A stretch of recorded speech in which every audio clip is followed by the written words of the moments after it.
Home, we're continuing our own STEM outreach efforts with a segment we like to call Elainas Experiments. Justin Jansen back with us again today, and I love that fall begins this week, so you just went full theme for us, and I'm very excited. I'm a little nervous myself. I've seen these experiments with Justin and his kids. They usually wear it by the time they're done. Well, good news is the kids aren't here. I think property insurance, they deem the kids too much of a risk. Right. So it's just me, but it's kind of like flying with no kids. This is nice. I got a lot of time. Yeah. Here's what we're doing today. All Everyone around the office been talking pumpkin spice. Yes. It's that fall season, so let's do something with pumpkins. Okay. And what we're going to do is we're going to find out the pumpkin's DNA. We're going to get it out of it because it's a living thing. All living things have DNA, pumpkins as well. Okay. So here's what you're going to do. You're going to have a lot of pumpkins left over after Halloween. We have a few pumpkins here. Instead of just throwing them away, let's go ahead and figure out their DNA. So what you're going to do is cut it up, get it diced up, and put it in a blender. And you want to break it up as much as you can physically. Just get it all chopped up because we want to get that DNA in the nucleus of the cells. Okay. So we need to start doing that. So that's the first part, is getting it chopped up.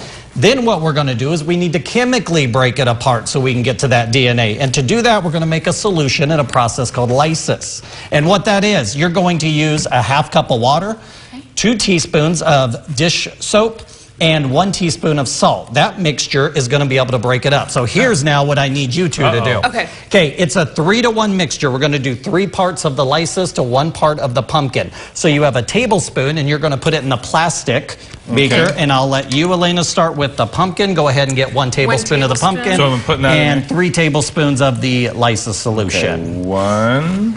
So 1 of 2. And is this, can you use an old jack-o'-lantern that's been sitting on the porch for a month? You can use all of it. Okay. It keeps its DNA. You are like CSI KGT right now. And then I need how many of the... You're going to do 1 tablespoon of it. Okay, and what the DNA does is it's the blueprints for cells. So it tells the other cells exactly how to build itself. This is 1 or 2? And then you need 3 of the lysis solution. 3 to 1. All right. Okay. Okay, mix it up. Get it all mixed together. Let that solution start breaking apart, getting in the membranes, releasing the DNA. Okay. Once you have it mixed up, now we need to strain out all of the solid parts. Okay. So that's what your beaker with the coffee filter is for. Oh, nice. Just coffee filter. Now you're just going to pour it in there. Yeah, it could be a coffee filter, cheesecloth, anything like that. All right. Oh, and it's dripping down. Okay. Now you want to drip it down. So it's a pumpkin spice cold brew right now. Right. But magic of TV, we already have one ready for you. So okay, that's what this is right here. Takes about 5-10 minutes, let it drain out, and now you're left with just all of that liquid goodness with the DNA in it. Our last step, we need to separate out the DNA out of the material. All right. Liquid. So what we have is rubbing alcohol, isopropyl alcohol. Get it the highest concentrate you can. This was 91%. It calls for 99, but this will work as well. Okay. Here's the way we pour it in. This is where you're going to use your chemist skills. We don't just want to dump it in and disrupt it. You want to tilt the pumpkin mixture to the side, and you want to pour the liquid, the rubbing, other way, Kevin. Rubbing alcohol into the liquid, like along the edge, along the side of the glass, and just let it. Like you're pouring a good beer. Exactly. You don't want too much foam. Guinness, we don't want DNA foam. Do I pour it all in? So you'll pour it all in. The way you know how much to use, it's equal parts. Okay. So whatever pumpkin mixture you have, use the same part of the rubbing alcohol. It no longer smells good. When we started, it was a delightful pumpkin. You don't want to drink this anymore. Okay.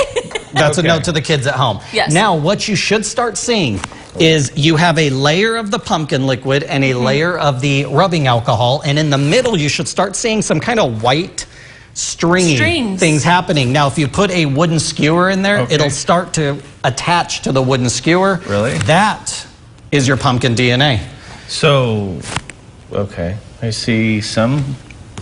And one other thing, you want your rubbing alcohol to be as cold as possible. Okay. And then you give it a couple minutes, and you should start seeing the DNA come to in the middle of the both layers. And now you can solve your crime. Who stole the great pumpkin? Charlie Brown. Fascinating. So I've seen this before with strawberries, and it's a big piece of white goo. You think of DNA as being microscopic, and it's not. Yeah, exactly. And because it's hidden within the fruit. Your pumpkin, is pumpkin a fruit, vegetable, gourd? A gourd vegetable. Okay, let's call it a gourd or a vegetable. It has seeds, I don't know, I always get mixed up. But Yes, you can do this with strawberries, bananas. You could do it with pumpkins, any living thing. Don't do it with your brother or sister. Right. They wouldn't like that, but you have the DNA. And not too messy. You said this could get messy, but this was a fun one. Could get messy, you're exactly right. Just make sure you put the top on the blender when you start chopping up And your then do we pumpkin. have to worry about disposing this down the drain or anything? It's fine, yeah. It can go down the drain, as far as I know. There you go. I have a septic tank, so I'll dump it in the backyard. Right. That's it. There you go, the DNA of a pumpkin.